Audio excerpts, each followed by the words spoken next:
Hello, today we're going to be continuing to look at where civilization started in Central America. I just want to clarify, this is not at all meant to be realistic. It's just meant to be cool. It does not really going to take much geography into account, maybe a little bit, and not really going to be anywhere realistic, so don't expect it to be, please.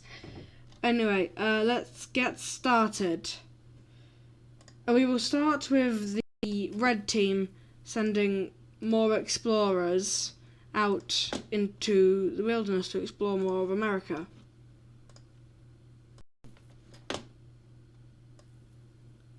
Ooh.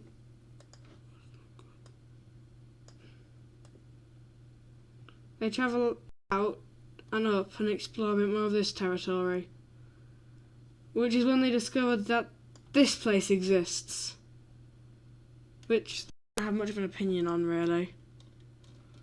It kind of exists to them, and it isn't really that much of an issue, at least right now. I don't think it ever will be. I don't know. It begins claiming a bit of territory up the coast.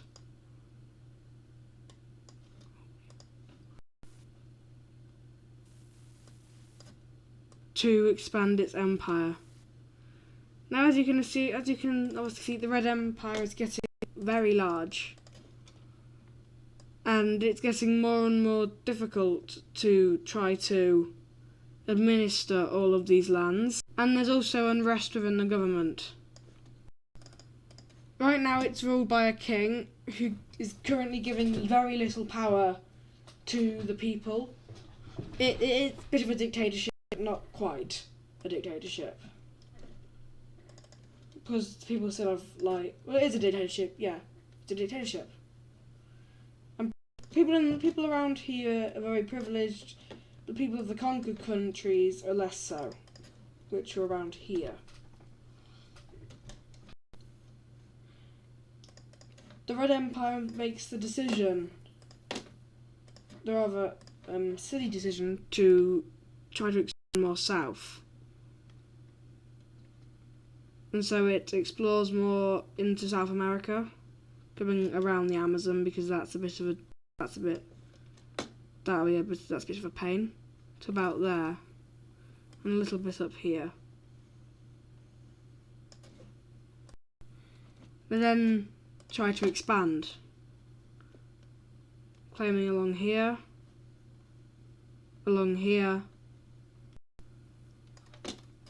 and down here.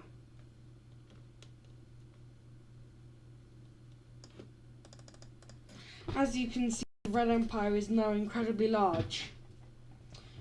I think you can see why that could be an issue, and the country, as they expand even further, begins to show signs of cracking. Meanwhile, over in the brown team, the Florida nation, they decide to start exploring with the country that basically they signed a treaty with, which restricted their expansion, annexed between them and the red team. They decide that they should be able to claim more land, which they do. They go to about here.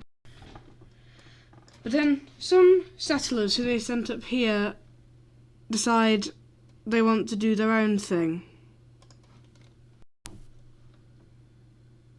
And so a new country is established up here.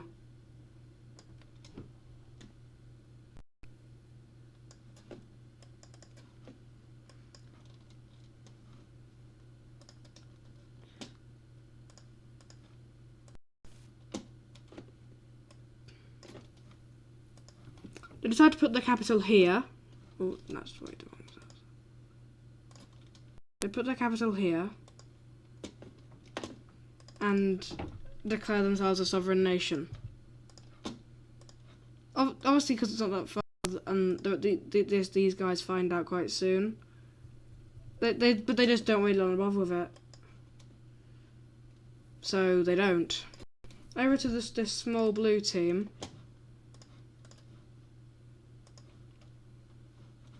They want to expand slightly, because their position is very weak and they have a very dangerous neighbour. So they decide to expand, and they claim to about here. This is the current world map. They don't know much right now, but soon things are really about to change. The Yellow Nation discovers and claims this island, and the Florida Nation does the same on this little island thing here.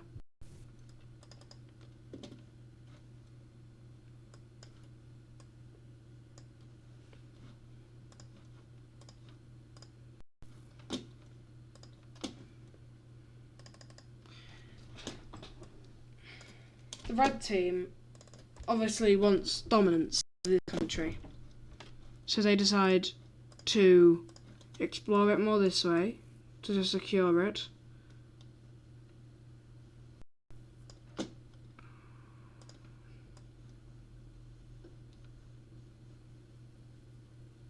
And they advance their claims to now border the blue team, blocking the blue team in. The blue team now is basically, we are going to go toward the strongest country on the planet. Ready. And that's confirmed by red forces amassing on their border, setting up camp. So of course this will lead to war. The war began with troops from the Red Empire pouring into the Blue Nation and taking the first two provinces. When they reached here, however, they found that the country was more heavily fortified than they thought. The preparations this country had put in was extreme. The small military was able to use the small fortifications to hold them off. And after 6 more months of fighting, they then managed to take another 2 provinces. And that is a lot. The country is unstable, so that's not going to have, great consequences. And it all began with a few provinces in South America breaking away.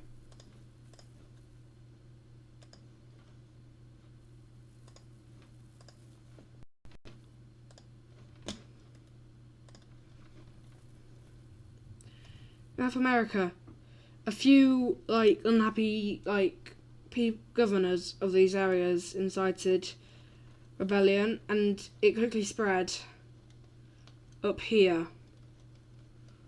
These 4 full provinces in open revolt and invading these, which caught the red government off by surprise. They had to withdraw troops from the failing front there to help down there.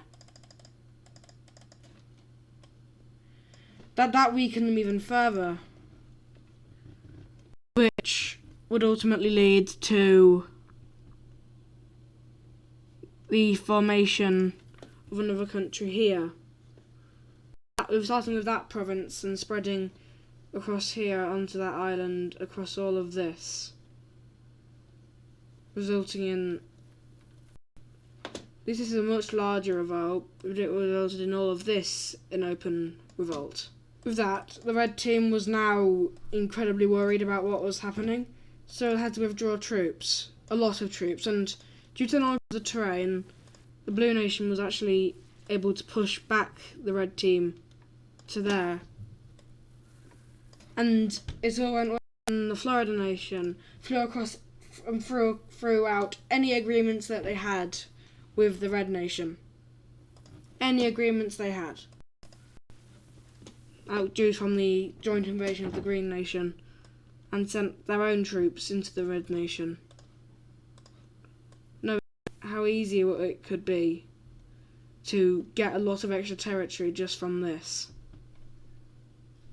The technology currently doesn't exist for naval invasions, so them invading from Cuba, the capital from Cuba, is a bit not possible. I mean, they could happen, but it'd be a lot of work.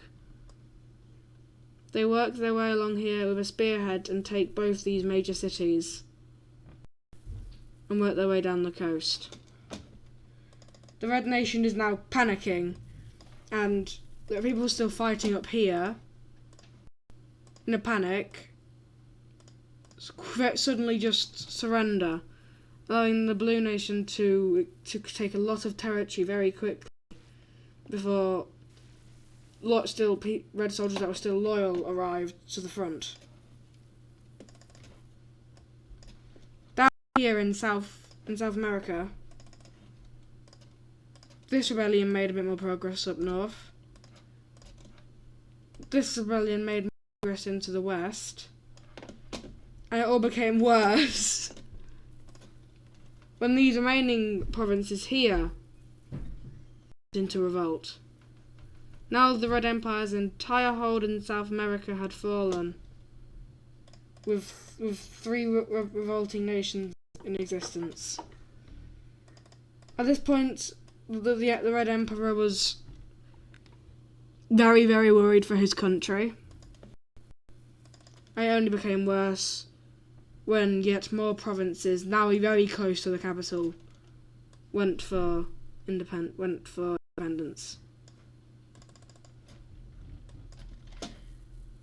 The Brown Nation, the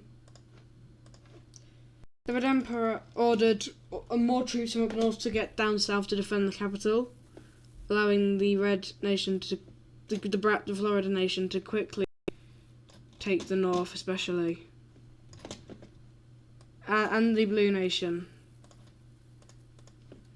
and they then met up in the middle.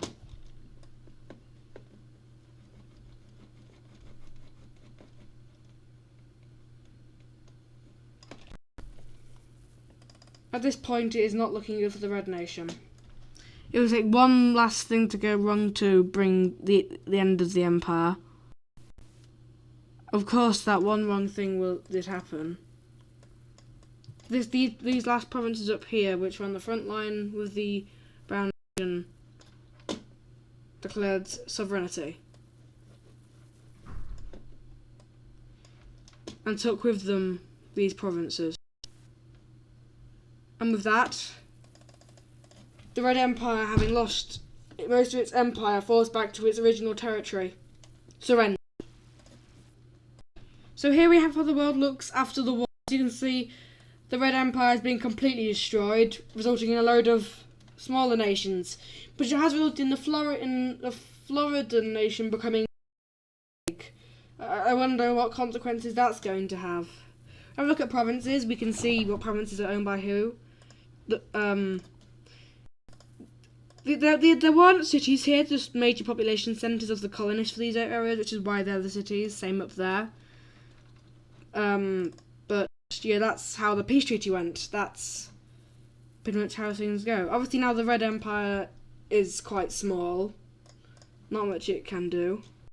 These nations are recovering, so they can't expand. So the only nation that's really going to be able to do anything at this particular point is the Florida nation. So, doing what they do best.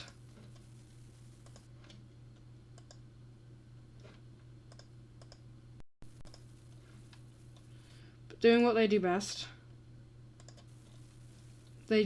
begin to expand.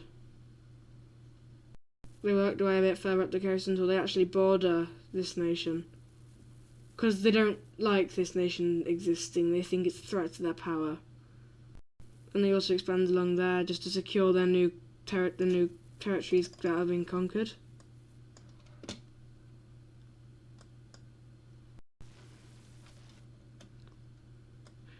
So yeah, that's basically how the world looks now. Not much exploration happened, but a lot of war happened, which is why they haven't managed to do much. The last thing I think would happen is if the people that live here have recovered enough to send a small team exploring around the coast of South America. And in North America, the Blue Nation sends a small party to go and explore and the Red Nation, which had once been the centre of the world, the most powerful nation, and the country that explored most territory, is small, and its successor states will probably bring about in the future. But thank you all for watching. If you got this far, I really appreciate it, and well, I hope you enjoyed. So maybe like and subscribe and share it. Episode 2 did not do anywhere near as well as I hoped it would. But compared to episode 1, but I do hope this video does better because I put a lot of effort into it, and I've tried to make it as good as possible. So, thank you all for watching, and I'll see you later.